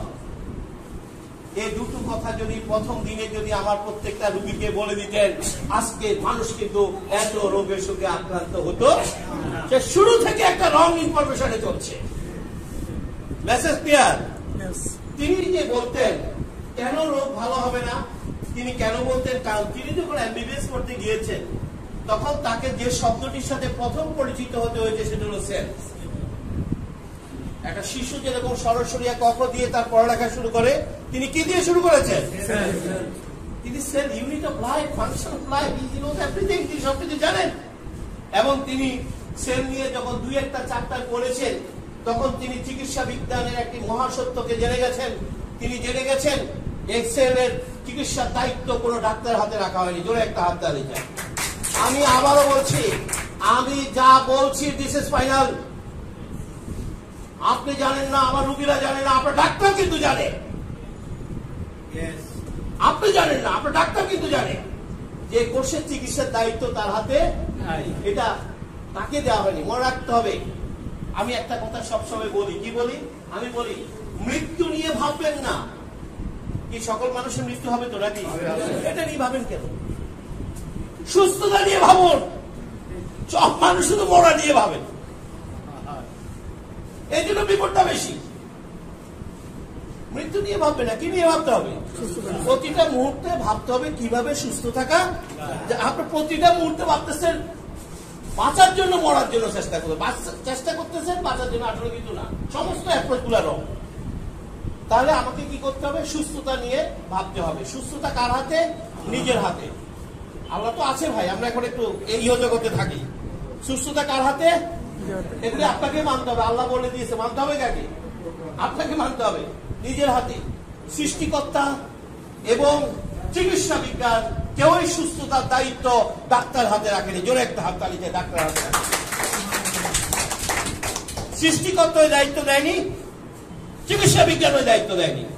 আপনি কিন্তু ঘটি লতা কম্বল বিক্রি করে সিঙ্গাপুর, ব্যাংকক, ঢাকা দৌড়াইতেছেন। আপনাকে সুস্থ রাখার দায়িত্ব তাকে দেওয়া হয়নি, ডাক্তারকে দেওয়া হয়নি, সৃষ্টিকর্তা দেয়নি, চিকিৎসা বিজ্ঞানও দেয়নি, আপনি দিয়ে দিচ্ছেন। এমন এমন মানুষ আছে ডাক্তারের দেখা পাইছে মানুষে মনে করে যে কিছু একটা হচ্ছে। বিষয়টা কিন্তু রং খেয়াল রাখতে হবে। কারণ বিজ্ঞান বলেছে জাত দিয়ে কখনো রোগ ভালো হয় না। জাতের তো একটা কাজ আছে, সেটা আমরা একটু আলোচনা করবো, একটু কাজ আছে, কিন্তু সেটা রোগ নিরাময়ের সাথে সম্পর্ক নেই, অন্য বিষয়। তাহলে আমরা পেয়ে গেছি এই সেলকে চিকিৎসা দিতে হবে। কাকে চিকিৎসা দিতে হবে? সেলকে। দেখেন প্রবলেমটা যে সেলে, ডাক্তার এবং আমাদের সাথে কি কোনো মতবাদে পার্থক্য আছে? একটু কথা বলবেন। প্রবলেমটা যে সেলে, ডাক্তার এবং আমরা তো কেউ non doctor person, non medical person, কোন নিজেদের মধ্যে কোনো পার্থক্য আছে? আমরা বলছি প্রবলেমটা সেলে, ডাক্তারও বলছে প্রবলেমটা কোথায়? সে বলে না, আমরা বলছি এলো ডিফারেন্স। পার্থক্যটা এখানে। আচ্ছা, সে কেন বলে না? জানেন, ওই যে যেহেতু সেলের দায়িত্ব তাকে দেওয়া হয়নি। আসলে তাহলে এখন তো আপনি তার কাছে গেছেন। একজন মেডিকেল পার্সন সবচেয়ে বেশি ভালো, মানে একজন ডাক্তার, তিনি সুনাম অর্জনকারী ডাক্তার কে তিনি জানেন? যিনি রোগ সম্পর্কে ভালো বোঝেন, বিষয়টা তা না, যিনি একটা হেলদি সেল আর একটা আনহেলদি সেলের মধ্যে ডিফারেন্সটা ভালো বুঝেন। কিছু কথা চেঞ্জ করেন ভাই, আমাদের উনি অনেক বড় ডাক্তার, রোগ আর রোগ বলে তো কিছু নেই, জোরে একটা হাততালি, আমার বড় ডাক্তার হয়ে গেছে। যদি কোনো সমস্যা কোথায় হয়েছে? তো সেলের চিকিৎসার দায়িত্ব কি তার কাছে আছে? তো রোগ দেখে লাভ কি? রোগ দেখে কোনো লাভ নেই। তিনি একজন ভালো ডাক্তার, বড় মাপের ডাক্তার, যিনি একটা হেলদি সেল আর একটা আনহেলদি সেলের মধ্যে ডিফারেন্সটা ভালো বুঝেন। একটা হেলদি সেলের অ্যানাটমি ফিজিওলজি একরকম হবে, আর একটা আনহেলদি সেলের অ্যানাটমি ফিজিওলজি আরেক রকম হবে। তো এই ডিফারেন্সটা যে ডাক্তার ভালো বুঝেন, তিনি কি ভালো বুঝেন, যে উনি অনেক ভালো বুঝে ডিফারেন্সটা। আচ্ছা, এই যে সেল কি খালি চোখে দেখা যায়? তাহলে ডিফারেন্সটা কেমনে বুঝবেন তিনি? ডিফারেন্সটা বোঝার জন্য তিনি কিছু টুলস ব্যবহার করেন। কি বলে যে একটা এমআরআই করে নিয়ে আসে, কথা ঠিক আছে কিনা, একটা সিটি স্ক্যান করে, সে বলে কিছু মেডিকেল টেস্ট দেয়, বায়োলজিক্যাল টেস্ট দেয়। আসলে এগুলো কি জানেন, এগুলি হচ্ছে যেমন সিটি স্ক্যান, এমআরআই হচ্ছে একটা মেডিকেল ডিভাইস যেটা আপনার কোষকে অনেক বড় করে দেখায়। এটা আনহেলদি সেলে আছে, আপনার তো সমস্যা আছে, জোরে একটা হাতে আছে। তাহলে মেডিকেল ডিভাইস কিন্তু উনি কি দেখলেন, তিনি দেখলেন একটা হেলদি সেলের সাথে আরেকটা আনহেলদি সেলের ডিফারেন্সটা তিনি দেখলেন, যেটা তিনি মেশিন দিয়ে দেখেছেন, খালি চোখে সেটা দেখা। আমার কথা কি বোঝা গেছে কি বলছি? তিনি অনেকগুলো টেস্ট করতে দিয়েছেন। টেস্টটা কি, হেলদি সেল নির্দিষ্ট পরিমাণে এনজাইম, হরমোন, অ্যান্টিবডি ছাড়বে অথবা ছাড়বে না, অথবা বেশি ছাড়বে। এই স্টাডিটা উনি ভালো জানেন। তিনি যখন টেস্ট করে দেখবেন যে যেটা বেশি ছাড়ার কথা সে কম ছাড়ছে, যেটা ছাড়ার কথা না সেটা বেশি ছেড়ে দিচ্ছে, এই ডিফারেন্সটা দেখবেন আপনারা যারা টেস্ট করেন দেখবেন রেফারেন্স ভ্যালু দেওয়া আছে কিনা, মানে বলছে যে এটা তো এটা বেশি আছে, এটা তো কম আছে। এই ভাই এটা তো জাস্ট হেলদি সেল আনহেলদি সেলের কম্পারেটিভ আলোচনা। হেলদি সেল এটা করার কথা, আনহেলদি সেল এটা করার কথা না। এই ডিফারেন্সটা উনি যিনি বুঝেন তিনি হচ্ছে সবচেয়ে বড় ডাক্তার। আর এটা বুঝার জন্য তিনি কিছু টেস্ট করেন। বলুন তো দেখি, সমস্যাটা যে সেলে আমরা কি বলছি, আমরা তো একই কথা বলছি। আচ্ছা, উনি যে এত টেস্ট করালেন, এতগুলো টেস্ট করালেন, চিকিৎসা বিজ্ঞান কি কোষের চিকিৎসার দায়িত্ব তার হাতে রেখেছে? বা জোরে কথা বলেন। উনি যে এতগুলো টেস্ট করালেন, এটা চেন্নাই টেস্ট, এটা ভাটার টেস্ট, এটা অমুক টেস্ট, বলে না মানুষ এতগুলি ফাইল দিয়ে করে, খেয়াল করছেন? যেখানে যায় শুধু টেস্ট। উনি যে এতগুলো টেস্ট করালেন, ভালো কথা, চিকিৎসার দায়িত্ব কি ওনার আছে? তাহলে এই যে এতগুলো টেস্ট করে আপনি সময় ক্ষেপণ করলেন, এতগুলো টেস্ট করে যে আপনি সময় নষ্ট করলেন, আপনার সেলগুলো কিন্তু আরো ড্যামেজ হয়ে গেছে। জোরে একটা হাততালি চাই, আরো ড্যামেজ হয়ে গেছে। কারণ সেলের চিকিৎসা কিন্তু ডাক্তারের হাতে নেই, সেলের চিকিৎসা কার হাতে? তাহলে আপনি এত টেস্ট ফেস্ট করার আগে যদি সরাসরি কোষের ট্রিটমেন্ট শুরু করে দিতেন, প্রবলেম ঘরে বসে কিন্তু সলভ হয়ে যেত। জোরে একটা হাততালি চাই, ঘরে বসে প্রবলেম সলভ হয়ে যেত। কিন্তু আপনি সেই সুযোগ গ্রহণ করেন নি। আপনি ঢাকা একবার, চিটং একবার, চেন্নাই একবার, টাকা পয়সা থাকলে তো একদম দিল্লি, মুম্বাই সব উঠতেছেন, কিন্তু কোনো লাভ হবে না, কোনো লাভ। আপনি টেস্টে করাতে পারবেন, আধুনিক ডিভাইস দিয়ে টেস্টকে সেলকে অনেক বড় করে দেখাবে, সমস্যা চিহ্নিত হবে, প্রবলেম সলভ করার দায়িত্ব কিন্তু তার হাতে। তাহলে কি দেখেন না, এত রিপোর্ট রোগ ভালো হয়? কারণ কিন্তু একটা খেয়াল রাখতে হবে, রোগ ভালো করার দায়িত্ব প্রকৃতির হাতে। জোরে একটা হাত দাঁড়িয়ে যায়। যতটুকু আলোচনা করেছি তাতে কি কিছুটা বুঝতে পেরেছেন আমরা কি বলতে চেয়েছি? আমরা সাধারণ মানুষ মারাত্মক বিপদের মধ্যে আছি। আমার কথা যদি কিছু অংশ আপনি বুঝে থাকেন, আমি দায়িত্ব নিয়ে বলছি, আপনার সুস্থতা আজকে থেকে শুরু হয়ে যাবে। আজকে থেকে আপনি সুস্থ হওয়া শুরু করবেন যে আপনি ভুলের জায়গায়, কারণ আমরা সমাধান দেব কিভাবে সেলগুলোকে আপনি সুস্থ করবেন। তাহলে আমরা পেয়ে গেছি কাকে সুস্থ রাখতে হবে। কারো কোনো ডাউট আছে? রোগ বলে কিছু আছে কি? যদি কোনো সমস্যা হয় কোথায় হয়েছে, তার ট্রিটমেন্ট কোথায় দিতে হবে? আসুন আমরা সেলটা কি আমরা অলরেডি বলেছি। Cell is tiny life, our body comprises of 100 trillion of cell. Cell ছাড়া কিছু। তাহলে আপনার হার্ট কি দিয়ে তৈরি, কিডনি কি দিয়ে তৈরি, লিভার কি দিয়ে তৈরি, আই কি দিয়ে তৈরি, এভরিথিং কম্প্রাইজেস অফ সেল। তাহলে আপনার হার্টের সমস্যাটা কি হার্টের না হার্টের কোষে? কিডনির সমস্যা কিডনি না কিডনি কোষে? চোখের সমস্যাটা চোখের না কিডনি, যে চোখের কোষে? তো আপনার হার্টের সমস্যা নিয়ে কার কাছে গেছেন? আমার সমস্যাটা কোথায়? কিছু কি বুঝতে পারছেন কি বলতে চেয়েছি? আপনি রং জায়গায় গিয়েছেন। তিনি হার্টের অনেক বড় ডাক্তার। আচ্ছা, হার্টের যদি কোনো সমস্যাটা হয়ে থাকে কি কারণে হলো? হার্টের সেলগুলা ঠিক মতো কাজ করে না। আপনার কিডনিতে যদি কোনো সমস্যা হয়ে থাকে কি কারণে হলো? আপনার কিডনির সেলগুলো ঠিক মতো কাজ করে। তো সেলকে ঠিক করার দায়িত্ব কি ডাক্তারের হাতে না নেচারের হাতে? আপনার তো দীর্ঘদিন ধরে শুধু কিডনি ডাক্তার নিয়ে ঘুরতেছেন, আমি নিজে দেখেছি। আমি নিজে দেখেছি, আমার যেহেতু চেম্বার আছে আমি এগুলো সবসময় দেখি, সামান্য কিডনি ক্রিয়েটিনিন বাড়ছে, সামান্য, এটা কোনো রোগে ছিল না। এটা নিয়ে সে শুরু করছে বড় ডাক্তারের সাথে আসা যাওয়া। 5 বছর পর এখন ক্রিয়েটিনিন হয়ে গেছে তার 5। তাহলে 5 বছর ক্রিয়েটিনিন 5 হলো কেন? কারণ যখন তার প্রবলেমটা হয়েছিল, শুরু হয়েছিল, প্রবলেমটা কিন্তু তার এত সিরিয়াস ছিল না। এই 5 বছর ডাক্তারের আসা যাওয়া করার পরে প্রবলেমটা এখন জটিল হয়ে গেছে। আপনার যখন কি ডায়াবেটিস শুরু হয়েছিল অল্প সামান্য, যখনই আপনি ডাক্তারের পরামর্শে ডাক খাওয়া শুরু করেছেন, 5-7 বছর পর দেখবেন আপনার ডায়াবেটিস বহু করে বেড়ে গেছে। আপনি যখন প্রেশারের ওষুধ খাওয়া শুরু করেছেন, কোনো প্রবলেম ছিল না, জোরে একটা হাতে কোনো প্রবলেম ছিল না। যখন আপনি ডাক খাওয়া শুরু করছেন, দেখবেন 5-7 বছর পর আপনার এটা নিয়ন্ত্রণে পারে। মানে কি? মানে হচ্ছে যে ডাক্তার সাহেব তো কোষের ট্রিটমেন্টটা দেয়নি, ট্রিটমেন্টটা দিচ্ছেন কিসে? হাই প্রেশারের অঙ্গে। ফলে কোর্ট গুলো ধীরে ধীরে কি হয়ে গেছে? ড্যামেজ হয়ে গেছে। আমরা যা কিভাবে কাজ করে সে বিষয়ে একটু আলোকপাত পরে করবো, যে কিভাবে সেই এই প্রবলেমটা দিয়ে আপনাকে ম্যাজিকের মতো আপনার দৃষ্টি কেড়ে নেয়, কিন্তু আসলে সে কিছু করে। এটাও তো সত্য যে মুহূর্তের মধ্যে ড্রাগ ব্যবহার করলে রুগীরা তার সিমটমটা কমে আসে, তার ব্যথা কমে আসে, সুগার কন্ট্রোলে থাকে, হাই প্রেশার কন্ট্রোলে থাকে। এটা তো মিথ্যা নয়, কিন্তু সেটা দেখে খুশি হয়ে যায়, কিন্তু পেছনে কিভাবে কাজটা হলো সেটা কিন্তু সে কখনো ভেবে দেখে না। সেটা যদি দেখতো তাহলে কিন্তু তার এই প্রবলেমটা হতো না। তাহলে আসুন আমরা সেটাও সুযোগ পেলে আলোচনা করবো। তাহলে ক্লিয়ার, ট্রিটমেন্টটা কোথায় হবে? কারো কোনো কথা আছে? Whatever you disease, treatment কোথায় হবে? সেলে। সেল, বডিটা যে সেল দিয়ে তৈরি, এটা আমরা একটু এই প্রেজেন্টেশনটা দেখবো। সেল ছাড়া কিছু নেই, বডি সেল ছাড়া কিছু নেই। আপনি দেখবেন, আমরা দেখি আমাদের জন্মটা কিভাবে হলো।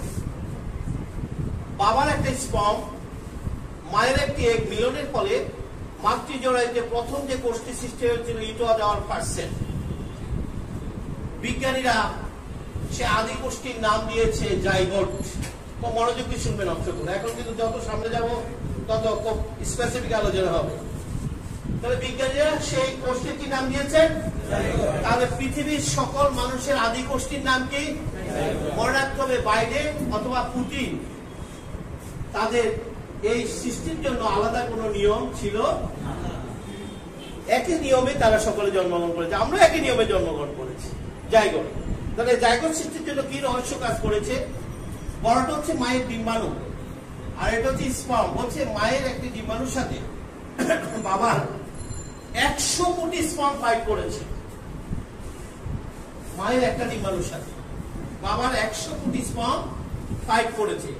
সেখানে একটি মাত্র ডিম্বাণুর সাথে বাবার একটি মাত্র স্পার্ম কন্ট্যাক্ট করতে সক্ষম হয় আউট অফ 100 ক্রোর।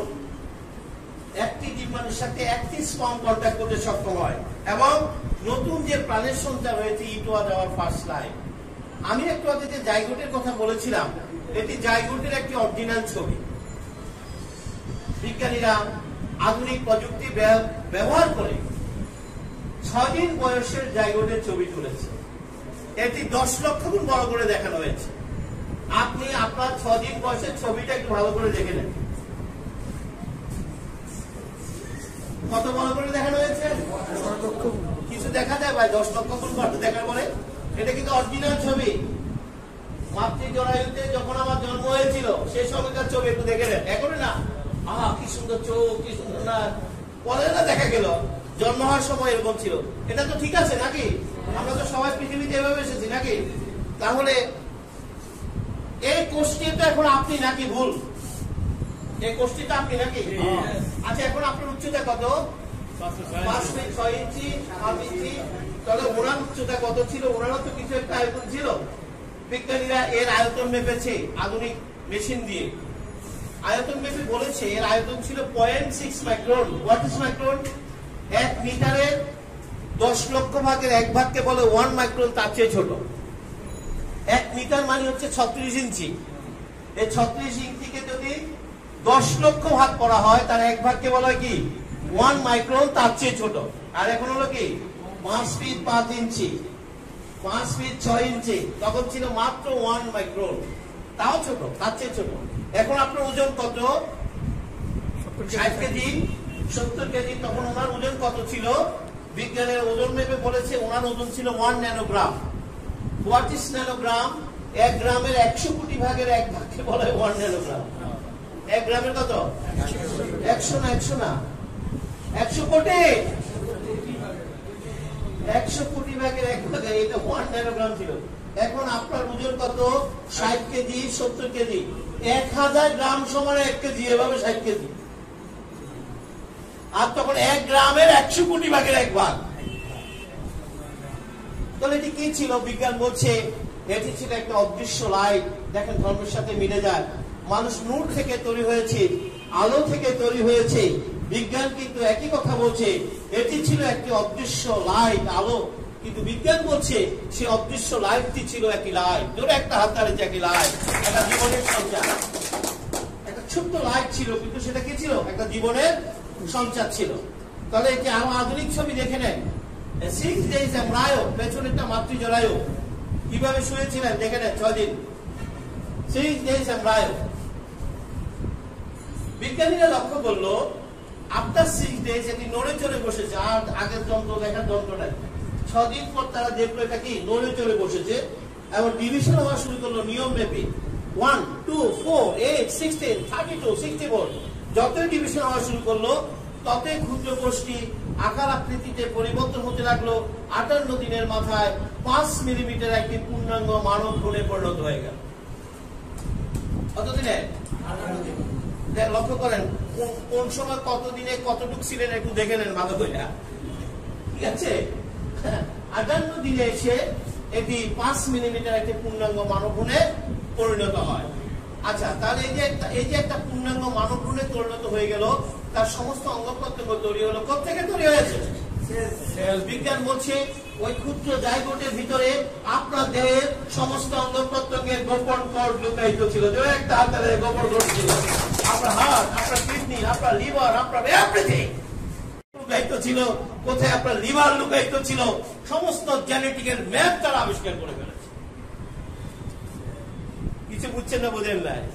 খেয়াল রাখতে হবে।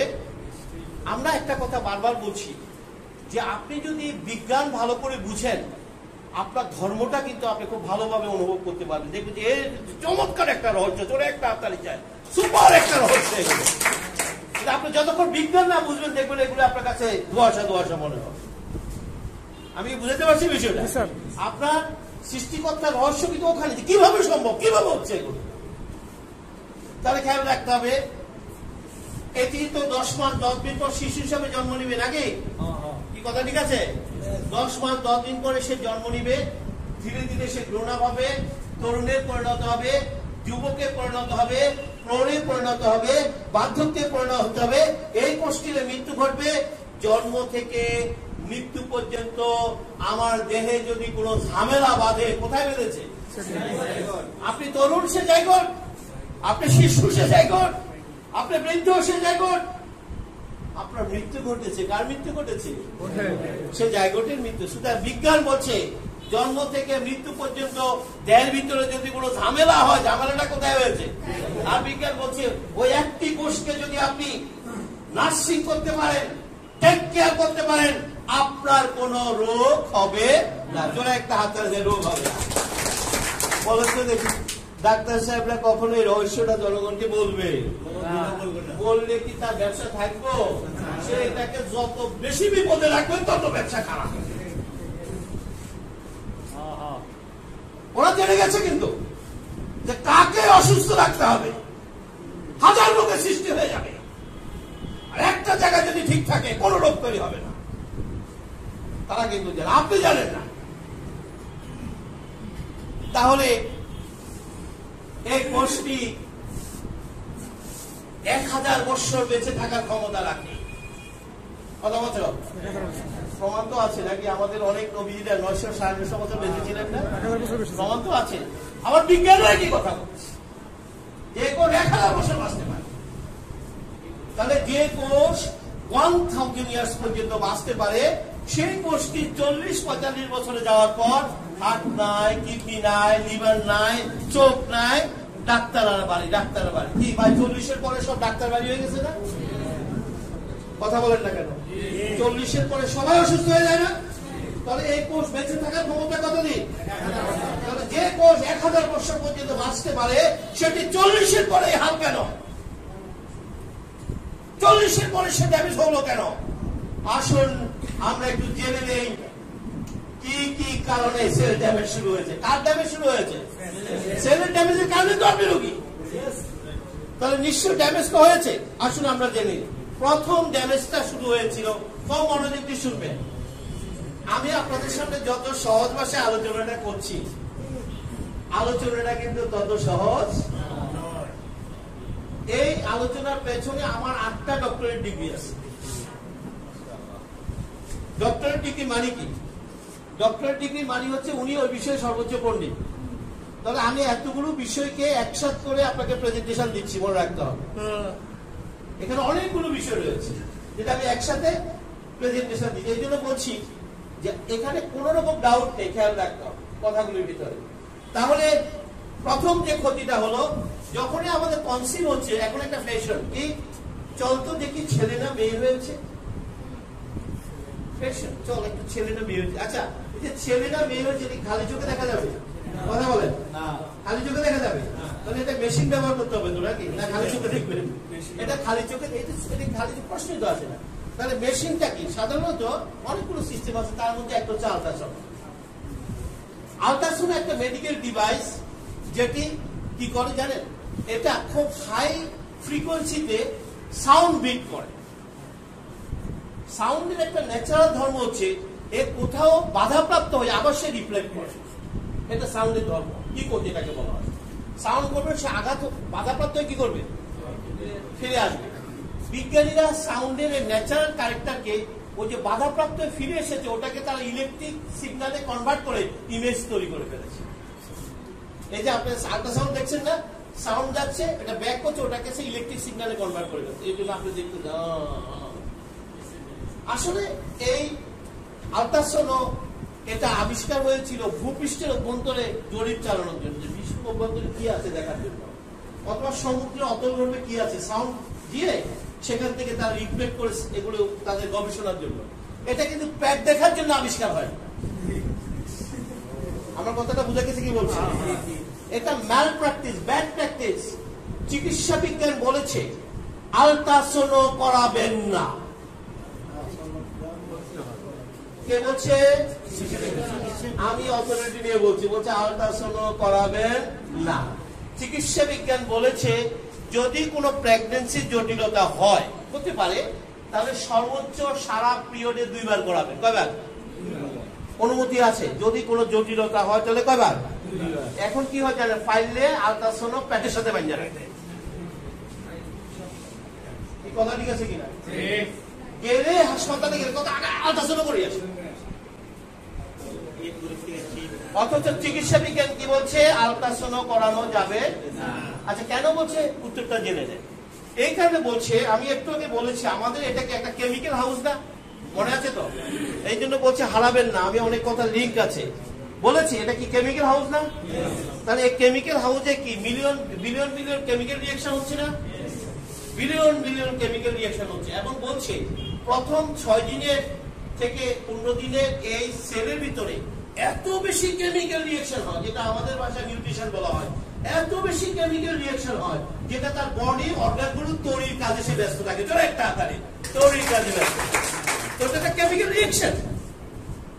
এটা কেমিক্যাল রিঅ্যাকশন করে তো সেগুলি তৈরি করবে নাকি? তখন সে সেটাতে ব্যস্ত থাকে। তো যারা কেমিস্ট্রি পড়েছেন আপনারা জানেন যে কোন একটা কেমিক্যাল রিঅ্যাকশনে যদি আপনি হিট দেন, আপনি যদি সাউন্ড দেন, আপনি যদি কোনো ক্যাটালিস্ট অ্যাড করেন, ওই পুরো কেমিক্যাল রিঅ্যাকশনটা অল্টার হয়ে যায়। কেমিস্ট্রি স্টুডেন্ট আছেন এখানে? কেমিস্ট্রি বলেছেন? আপনার কেমিস্ট্রি বলে দেখবেন যে কোনো একটা কেমিক্যাল রিঅ্যাকশন অল্টার হয়ে যায় যদি সেখানে কি দেন আপনি? সাউন্ড। কি দেন আপনি? হিট দেন বা কোনো একটা ক্যাটালিস্ট দেন, কি হয়ে যাবে? এটা অন্যরকম কেমিক্যাল রিঅ্যাকশন। তো এই যে বারবার আপনি সাউন্ড দিচ্ছেন, এই সাউন্ড দেওয়ার কারণে এখানে কেমিক্যাল রিঅ্যাকশন অল্টার হয়ে যাচ্ছে, আর সেটার ফলশ্রুতিতে জন্ম নিচ্ছে অটিজম শিশু। এই যে ঘরে ঘরে যে অটিজম শিশু জন্ম হচ্ছে, one of the main cause হচ্ছে বারবার দেখা, দেখি কি আছে, দেখি কি হচ্ছে, এখন কতটুকু বড় হয়েছে একটু দেখি। সবচেয়ে বড় ক্ষতিটা হয় কিন্তু এই প্রথম 6-15 দিন বা 1 মাসের ভিতরে করলে বেশি ক্ষতিটা হয়, কারণ তখন নিউট্রিশনটা বেশি ঘটে যায়। তাহলে আল্ট্রাসাউন্ড কি বিজ্ঞান অনুমতি দিছে? না। তাহলে এটা কি চিকিৎসা ব্যবসা না চিকিৎসা বিজ্ঞানের কথা? আমরা চিকিৎসা ব্যবসার শিকার হয়েছি। জোরে একটা হাততালি যায়। বিজ্ঞান থেকে অনুমোদন দেয়, কারণ বিজ্ঞানদের রহস্যটি জানতেন যে কি ক্ষতি হবে। বিজ্ঞান বলেছে কথায় কথায় এক্সরে করাবেন না, কথায় কথায় সিটি স্ক্যান করাবেন না, কথায় কথায় এমআরআই করাবেন না। বিজ্ঞান বলেছে, কিন্তু কারণ বিজ্ঞান বলেছে গ্রাউন্ড তো আছে, কারণ এটা কাকে আঘাত করবে? আপনার কোষকে আঘাত করবে, কোষকে ড্যামেজ করবে। প্রয়োজন ছাড়া করানো যাবে। আচ্ছা ভাই, দেখে আপনি করবেনটা কি বলুন তো দেখি? আপনি দেখে করবেনটা কি? এর চেয়ে ট্রিটমেন্টটা শুরু করে দেওয়া ভালো না? জোরে একটা হাতে ট্রিটমেন্ট শুরু করে দেওয়া। করতে গেলে বিপদ না থাকলেও বিপদটা করে নিয়ে আসবে। আপনার কোনো সমস্যা না থাকলে সমস্যা কি আপনি তৈরি করে নিয়ে আসবেন। এই কারণে নিষেধ করা হয়েছে যেগুলি কথায় কথায় এগুলি করাবেন। আচ্ছা ভাই, এগুলি যদি না করে হাসপাতাল ডাক্তার এগুলো টিকবো? আপনি ভিজিট দিবেন 1000 টাকা, কমিশন আপনার টেস্ট করে কমিশন পাইবো 10,000 টাকা। কিছু বুঝছেন না? বুঝেন 35% কমিশন শুধু ডাক্তাররা বা এখানে গেলে 1000 টেস্ট করে, এবং ডাক্তার সাহেব নিজেও জানে এগুলো দেখে কিছু হবে না। দেখেই তো না স্যার, দেখবেন লাভ দায়িত্ব দেখে জানে কিছু নাই। আমি দায়িত্ব নিয়ে বলছি, আমি দায়িত্ব নিয়ে বলছি, এখানে যদি সবাই অ্যাপাসিয়েট ডক্টর হন, আপনি আমার কথায় ভুল ধরেন, আপত্তি আছে? আমি তো বললাম যদি অ্যাপাসিয়েট ডক্টর হন আপনি আমার কথায় ভুল ধরেন, আমি ভুল বলেছি। আপনি কিছু দেখেন নাই। তাহলে প্রথম ক্ষতিটা কি হয়ে গেছে বুঝছে তো নাকি? অটিজম শিশু পরিবারের লাইবিলিটিস, সমাজের লাইবিলিটিস, রাষ্ট্রের লাইবিলিটিস, তারা কখনো স্বাভাবিক সুস্থ জীবন পাবে না। এই ক্ষতিটা কে করলো? আপনি এবং আপনার ডাক্তার। কারণ ডাক্তার উচিত ছিল আপনাকে সতর্ক করে দেওয়া। কি কথা ঠিক আছে কিনা? ডাক্তার উচিত ছিল ঠিক আছে তো, কারণ সৃষ্টিকর্তা এটিকে এত বেশি সিকিউরিটি দিয়ে পাঠিয়েছে, এত বেশি প্রাকৃতিক নিরাপত্তা দিয়ে পাঠিয়েছে, সাধারণ কোন কারণে আপনার এই কোষের কোনো ক্ষতি হবে না। আমার ডাক্তার কাজই জানেন যে কোনো ক্ষতি হবে না। আচ্ছা, যদি কোনো ক্ষতি হয়ে থাকে আপনি কিছু করতে পারবেন? আপনি বলেন, মনে করেন একটা ক্ষতি হয়েছে, আপনি কিছু করতে পারবেন? বরং দেখতে যায় ক্ষতিটা আপনি করবেন। এই কোষটি যখন কনসিভ করলো, কতদিন মায়ের পেটে থাকবে? 10 মাস 10 দিন। সায়েন্স বলেছে 10 মাস 10 দিন মাকে প্রচুর প্রাকৃতিক খাবার খেতে হবে। কি খাবার খেতে হবে? তার খাবার থেকে ছেলে তার সন্তান কি হবে? তৈরি হবে, তার সন্তান বড় হবে, বৃদ্ধিপ্রাপ্ত হবে খাবার থেকে। এখনকার মারা ডাক্তারের কথা ছাড়া কিছু খায় না। ডাক্তার এক গাদা ড্রাগ দেয়, এগুলি খায়। তাহলে কি হলো? এই 10 মাস 10 দিন সে সঠিক খাবার থেকে বঞ্চিত হয়েছে। আমার কথা কি বোঝা গেছে কি বলছি? খাবার থেকে, তার দেহটা বিল্ড আপ হবে প্রকৃতির খাবারে, ডাক্তারের জাগে না। জোরে তাড়াতাড়ি যায় ডাক্তারের জাগে। সেটা তো বিজ্ঞান বলে দিয়েছে আপনাকে কি কি খাবার খেতে হবে। এটা বলেন, এটা বললে যে বিপদ। তার আপনি গেছেন, প্রথম যেদিন গেছেন সেদিনে আপনাকে লিস্ট করছে আপনার এটা কাটবো, আসেন কি হয়েছে ঘটনা শুনে নেবার। এরপরে 10 মাস 10 দিন পর এই ছেলে যখন ভূমিষ্ঠ হওয়ার সময় হবে, তখন চিকিৎসা বিজ্ঞান বলেছে এই শিশু মায়ের জরায়ু যোনি দিয়ে বেরিয়ে আসবে। কোথা দিয়ে আসবে? মায়ের যোনি দিয়ে সে পৃথিবীতে আসবে। এটা হলো চিকিৎসা বিজ্ঞানের বক্তব্য। কেন? কারণ মায়ের যোনিতে প্রচুর পরিমাণ জীবাণু থাকে, ব্যাকটেরিয়া, ভাইরাস, ফাঙ্গাসে একদম পুরো থাকে। আর শিশু যখন মায়ের যোনি ঠেলে পৃথিবীতে আসে, শুরুতে সে জীবাণুগুলোর সাথে ফাইট করে নিজের ইমিউনিটি বিল্ড আপ করে ফেলে। এই শিশু তো রেডিমেড আসছে, ডাক্তার আগে তো আপনাকে লিস্ট করে ফেলছে যে কালকে গত পরশু দিনের পত্রিকায় আছে, গত পরশু দিনের রিপোর্টে আছে প্রথম আলোতে 50% শিশু অপ্রয়োজনে সিজার হচ্ছে। 50% অপ্রয়োজনীয়। প্রথম আলো রিপোর্ট আপনি দেখবেন 2005 সালে 10 লক্ষ শিশু জন্মগ্রহণ করেছে, এভাবে বলছে এগুলি কোনো দরকার ছিল না। আচ্ছা, এটাতে এই যে সে যে সিজার করে বের হচ্ছে, সে প্রথমত ইমিউনিটি নিয়ে বের হয়নি। এই সমস্ত শিশুরা কিন্তু সারাক্ষণে অসুস্থ থাকে, সারাক্ষণে অসুস্থ থাকে, কারণ সে আসার সময় রেডিমেটার ফাইট করে আসে নাই, যার জন্য ইমিউনিটি তার দুর্বল। চিকিৎসা বিজ্ঞান বলছে সার্জারি করে বাচ্চা হওয়া যাবে না, আর ডাক্তার কি বলে ওইটা নিরাপদ, ব্যথা পাবেন না, বুঝবেন না কেমনে আইছে দুনিয়াতে। ঠিক আছে, এবং মোটিভেশন দিয়ে রাখে আগে থেকে। ঘরের মধ্যে স্বামী স্ত্রী ঝগড়া লাগাই দেয়, আপনি বললেও শুনে না, না রিস্ক দেওয়া যাবে না। আমরা কি একটা নতুন সংগ্রামে অবতীর্ণ হতে পারবো? কোন ভয় কারণ নাই, কারণ আমরা যা বলছি চিকিৎসা বিজ্ঞানের কথা বলছি, আমরা যা বলছি চিকিৎসা বিজ্ঞানের কথা বলছি। চিকিৎসা বিজ্ঞান এগুলি পারমিশন দেয় নাই। জটিল কেসে আপনি 1-2% করতে পারেন, জটিল কেস সেটা আপনি ভালো বুঝবেন কোনটা করতে হবে। আমি সবাই কাটিয়ে বলতেছি, সবাই কথা কি বুঝে রেখেছি কি বলছি? আমি আবারও বলছি, প্রকৃতির উপর ভরসা রাখতে হবে, কারণ তিনি সব ধরনের সিকিউরিটি দিয়ে আপনাকে পাঠিয়েছেন। আপনার ভয়ের কোনো কারণ নেই, ভয়ের কোনো কারণ নেই। আপনি ভয় পাইলেও তো লাভ হবে না, খেয়াল রাখতে হবে। তাহলে এটা গেল। তারপরে এই শিশু যখন দুনিয়াতে আসলো, প্রথম 6 মাস বলা ছিল মায়ের ব্রেস্ট ফিডিং, মায়ের দুগ্ধ সে পান করবে। এখন মারা শিশুকে দুধ খাওয়ায় না, পটের দুধ খাওয়ায়। কি খাওয়ায়? অত মায়ের দুধের ভিতরে শিশুর জন্য সমস্ত পুষ্টির ব্যবস্থা রাখা হয়েছে, কিন্তু তাকে এটা খাওয়ায় না, তাকে পটের দুধ খাওয়া। বা সেখানেও সে একটা কি হচ্ছে, পুষ্টিহীনতায় তার বডি রিবিল্ড হতে পারেনি। তারপরে কোন রকমের ধনপন করে যখন 6 মাস পরে সে স্বাভাবিক খাবারে আসে, তখন তার মুখে তুলে দেওয়া হয় চিপস, স্প্রাইট। এইভাবে চলে 40 বছর ধরে, একটা হাততালি যায় 40 বছর। এভাবে কয় বছর চলে? 40 বছর যাওয়ার পরে 21 বেঁচে থাকার ক্ষমতা কত ভাই? 40 বছর যাওয়ার পরে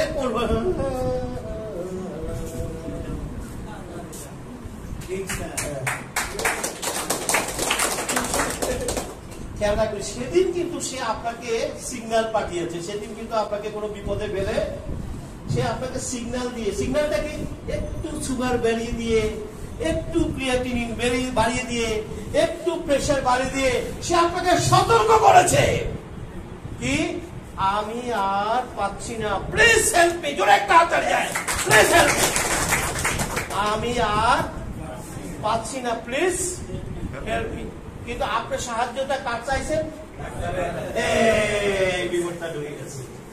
ও কিন্তু ডাক্তারের সাহায্য চাই নাই, ও কিন্তু ডাক্তারের কাছে যাইতে বলে নাই, বলছে প্রকৃতির সাথে আমার এত দূরত্ব তৈরি হয়েছে যে 1000 বছরের দায়িত্ব তো দূরের কথা, আমি 40 বছরে এখন পালন করতে পারতেছি,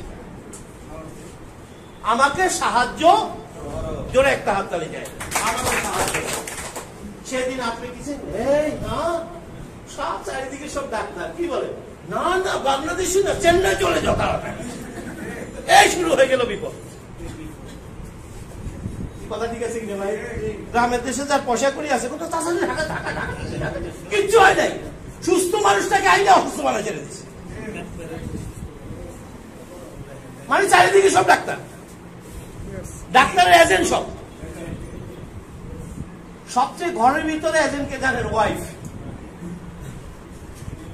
মানে ঘরের সবচেয়ে ডেঞ্জারাস এজেন্ট এটা।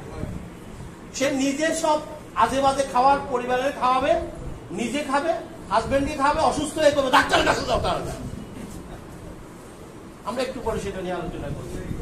তাহলে বুঝতে পারছেন এই বিপদটা শুরু হয়ে গেল। কিন্তু সেদিন যদি আমরা আবার কোষকে আবারও যদি প্রকৃতির কাছাকাছি নিয়ে যেতে পারতাম, প্রকৃতির সাথে যদি কন্ট্যাক্টটা করে দিতে পারতাম, সেই কিন্তু আবার আপনাকে সুস্থ করে তুলতো। মনে রাখতে হবে এই বিষয়টি পরিষ্কার করার জন্য 2012, 15, 16 তিনবার নোবেল পুরস্কার আছে যে কিভাবে আপনার অসুস্থ কোষ আবার নিজে সুস্থ হয়ে যায়। কেউ একটা হাত ওই আপনার ডাক্তার সাহেবরা কখনো এগুলো আমার রুগীকে বলবে না। আর যেদিন আপনি গিয়েছে সেদিন এক গাদা ড্রাগ ধরা দিচ্ছে, অলরেডি বলেছি। আর বলছে কি 10 বছর 15 বছর ড্রাগ খাওয়ার পরে এখন যখন আর ড্রাগ কাজ করে না তখন বলে যে পানি নিয়ে যান, যা খুশি খাইতে চায় খাওয়া খাওয়ানো শুরু করে। 10 বছর ড্রাগ খাওয়ার পর কি বলে আবার যা খুশি। অথচ যেদিন ডাক্তারের কাছে গেছিলাম সেদিন যদি তিনি এই কথা বলতেন এই ক্ষতিটা হতো। কয় বছর পরে বলছেন? এর মধ্যে তার লোটা বাটি তার যারা সম্পত্তি আছে সব ফাইনাল হয়ে গেছে। আমি আমার অভিজ্ঞতা দিয়ে বলছি এগুলো। 60-70 লাখ টাকা খরচ করে আমাদের কাছে আছে ভাই 30,000 টাকা লাগবে, এটা খরচ করার ক্ষমতা নেই। ও ডাক্তার সব হয়ে গেছে নিয়ে এখন আমার কাছে পাঠাইছে। তাও আমার কাছে আসছে কিভাবে দেখলি না শেষ শেষ। আমি বঙ্গবন্ধু মেডিকেল বিশ্ববিদ্যালয়, সিএমএইচ, অ্যাপেলো সব জায়গায় চিকিৎসার উদ্দেশ্যে মাঝে মাঝে যেতে হয়। অসহায় হয়ে ডাকে, দেখবো যে আর উপায় নেই। একটা ঘটনা বলে আপনাদের ভালো লাগবে। সেটি হলো যে আমি বঙ্গবন্ধু মেডিকেল বিশ্ববিদ্যালয়ে একজন প্রফেসরের ট্রিটমেন্ট দিয়েছিলাম। বঙ্গবন্ধু মেডিকেল বিশ্ববিদ্যালয়ে একজন প্রফেসরের চিকিৎসা আমি দিয়েছিলাম। তার হয়েছিল গ্যাস্ট্রিক ক্যান্সার। কি রোগ? গ্যাস্ট্রিক মানে স্টোমাক ক্যান্সার এক কথা। তিনি ছিলেন ওটার বিষয়ের উপরে প্রফেসর। উনি ছিলেন এন্টারোগ্যাস্ট্রোলজিসের প্রফেসর। অর্থাৎ তিনি যেটার উপরে প্রফেসর সেটার হচ্ছে ক্যান্সারের রোগ। কিছু বুঝছেন না? বুঝেন নাই? না বুঝেন নাই? উনি যেটার উপরে প্রফেসর, তাও কি বঙ্গবন্ধু, উনি এটার উপরে ক্যান্সার। তাহলে উনি ওনার রোগ ভালো করতে পারে না, তাহলে উনিটা কিভাবে ভালো করবে? আসেন, দীর্ঘদিন উনি ক্যান্সারের সাথে ফাইট করলেন। আপনারা জানেন যারা মেডিকেল তাদের একটা ইন্টারন্যাশনাল তাদের সমিতি টমিতি থাকে, সব চিকিৎসা পদ্ধতি দেয়। উনি বিশ্বের সব সেরা ট্রিটমেন্ট নিয়ে ফেলছেন, কেমো থেকে শুরু করে অপারেশন। উনি আমাকে বলছেন যে দিল্লি হাসপাতালে ওনার প্যাক ওপেন করে সেলাই করে দিচ্ছে। বলছে প্রফেসর কিচ্ছু নাই, ভিতরে সব ক্যান্সার। ঠিক আছে কথাটা? যাও, ওনাকে এভাবে ডেথ সার্টিফিকেট দিয়ে পাঠিয়ে দিয়েছেন এবং উনি বঙ্গবন্ধু মেডিকেল বিশ্ববিদ্যালয় যেহেতু প্রফেসর সেখানেই থাকেন। ইমার্জেন্সি সাপোর্ট দেওয়ার জন্য বাসায় থাকেন না, ওখানেই থাকেন। ঠিক এভাবে আমার সাথে ওনার যে কোনো একটা রেফারেন্সে যোগাযোগ হয়েছে। যে কোনো একজন সেনাবাহিনীর এক বড় কর্মকর্তা ওনাকে বলছেন যে তুমি ডক্টর কর্মকারের সাথে একটু কথা বলো। এখন অসহায়ের কথা বলবে, খেয়াল রাখতে বুঝতে হবে। আমার কাছে কিন্তু অসহায় দেখি কত বড় বড় ডাক্তার তো দেখাইলাম, আমি নিজেও তো কম না। হ্যাঁ, কিছু আছে, ঠিক আছে। আমি আমাকে লিঙ্ক দিলেন, লিঙ্ক দেওয়ার পরে আমি বললাম যে ঠিক আছে স্যার, কি করতে হবে বলেন, আপনি আসেন না আমি যাবো। বলছেন আমি আসবো। উনি আসছেন। আসার পরে উনি আমাকে সমস্ত বিস্তারিত বললেন, হিস্ট্রি টোটাল ঘটনাগুলি বললেন এবং এও বললেন যে আমাকে 15 দিনের আলটিমেটাম দেওয়া হয়েছে। কয়দিনের? 15 দিন। বুঝছেন তো? 15 দিনে আমার আর সামনে সময় নাই। কারণ আমি একটু আমার সিস্টেমটা বুঝাইতে গেলাম, উনি বলে বুঝে লাভ নাই, থাকতে কিছু দেন খাই। বুঝাই লাভ নাই, কারণ আমার সময় নেই। বুঝছেন তো ঘটনাটা? ঠিক আছে, স্বাভাবিক যে অবস্থায় চলে গেলে এরকম মানসিকতা থাকে। এখন যা খুশি তাই খাইতে চায়। আচ্ছা যাও, ঠিক আছে, আপনি বুঝবেন, অসুবিধা নেই। তারপরে আমি ওনার ট্রিটমেন্টটা শুরু করলাম, এই মেথডটা শুরু করলাম। বঙ্গবন্ধু মেডিকেল হাসপাতালে বসেই ওনাকে আমি ট্রিটমেন্টটা দেওয়া শুরু করলাম। বিলেবিল যে ভদ্রলোক 15 দিনের মধ্যে মারা যাওয়ার কথা, সে 3 মাসও মরে নেই। এই যে মনে নাই, এটি এখন ডাক্তারদের মধ্যে হতাশা তুলে মূল্য না ঘটনা। মানে তাদের মেডিকেল সায়েন্স অনেক রং আছে, মানে ওটাই গো 15 দিনের তো মরে গেলেন, আমরা তো ঠিকই বলছি না। এখন মনে নাই, এটাই বিপদ। ঘটনা কি এবং এই ভদ্রলোক 15 দিন তো মরে নাই, উনি দিব্যি সুস্থ মানুষের মতো হাসপাতাল ঘুরে বেড়াচ্ছে, স্টুডেন্টদের ওখানে সব অ্যাপার্চেন্ট স্টুডেন্ট জানেন, ঘুরে বেড়াচ্ছে, স্টুডেন্টরা তার কাছে আসতেছে, সবাই দেখতেছে স্যার কখন মরবে, ও মা স্যার তো মরে না। তখন আপনারা জানেন যে ভিতরে সবাই তো ফাইল থাকে, জানেন তো মনে হয় ফাইল থাকে, উনি আমার প্রেসক্রিপশনটা সেখানে ট্যাগ করে রাখছে। এটা ওনার পক্ষে সম্ভব, অন্য কারো হলে রাখবে, উনি যেহেতু প্রফেসর উনি এটা রাখছে। এখন আমার প্রফেসররা, কলিগরা, স্টুডেন্টরা যখন আসে, এসে আমার প্রেসক্রিপশনটা দেখে, তখন স্যারকে জিজ্ঞেস করে স্যার এটা কি, তখন উনি বলছিলেন এটা কি আমি জানি না, যেহেতু এই বিষয়ে আমি কোনো পণ্ডিত না। তো আমার কাছে একটু মনে হয়েছে যে এই মেথডটা যদি আমি আরো 6 মাস আগে ব্যবহার করতাম, আমি আমার 6 মাস বেশি বাঁচতাম। লক্ষ্য করেন, বঙ্গবন্ধুর একটা বিশ্ববিদ্যালয়ের একজন প্রফেসর যখন তার কলিগদেরকে কথা বলে, এটা কিন্তু একটা গুরুত্ব বহন করে। ওরা তো সবাই অবাক, বলে কি স্যার, ঠিক আছে কথাটা। যাও, আসলে ওনার বেঁচে থাকার কোনো অপশন আর ছিল না, কিন্তু এই যে এতদিন যে বেঁচে ছিল এটাতে সবাই খুশি, তারা তো ডিক্লেয়ারই করে দিচ্ছে। উনি মারা যাওয়ার পরে বঙ্গবন্ধু মেডিকেল বিশ্ববিদ্যালয় থেকে আমাকে কল করলেন ডক্টর মহাশয়, উনি আমাকে ডাকালেন, ডেকে উনি আমাকে বললেন যে এই যে আপনি মেথডটা আমাদের একটা প্রফেসর এটা বলে গেল, সে এতদিন বেঁচে গেল, এই মেথডটা আপনি আমাদের কাছে এক্সপ্লেন করেন, ঘটনাটা কিভাবে এটা সম্ভব হলো। বিলিভ ইট অর নট, এটা আপনাদের কনফিডেন্সের জন্য বলছি, বঙ্গবন্ধু মেডিকেল বিশ্ববিদ্যালয়ের মতো বিশ্ববিদ্যালয়, এটা তো সর্বোচ্চ বিদ্যাপীঠ নাকি, বড় বড় প্রফেসররা প্রক্টর রুমে বসে টানা 3 দিন আমার সেমিনার শুনেছে। শুধু আমি বলেছি তারা শুনছে, তাদের সাথে তো অন্য স্টাইলে কথা বলছি, তারা যেহেতু প্রফেসর তাদেরকে আরো অন্য স্টাইলে কথা বলেছি। 3 দিন তারা আমার কথা শুনেছে। আমার কাছে একটু মর্কিক ব্যাপার, এত বড় বড় প্রফেসর, এবং সেখানে সিঙ্গাপুর ক্যান্সার ইনস্টিটিউটেরও এক প্রফেসর ছিল। তো আমি চিন্তা করলাম ঘটনাটা কি, এত বড় বড় প্রফেসর এত সময় যাদের সাক্ষাৎ পাওয়া যায়, এরা দরজা বন্ধ করে শুধু আমার কথা শুনতে দেবে পারে, নিশ্চিত কোনো রহস্য আছে নাকি। পরে 3 দিন পরে ওনারা বলা শুরু করলো সবাই অসুস্থ, এটা তো আর কারণে বলতে পারে না, বলেন না কি বলছি, এটা তো আর কাউকে বলতে পারে না, সবাই নানা রকম জটিল পেশেন্ট। এরা আমার কাছ থেকে বের করার চেষ্টা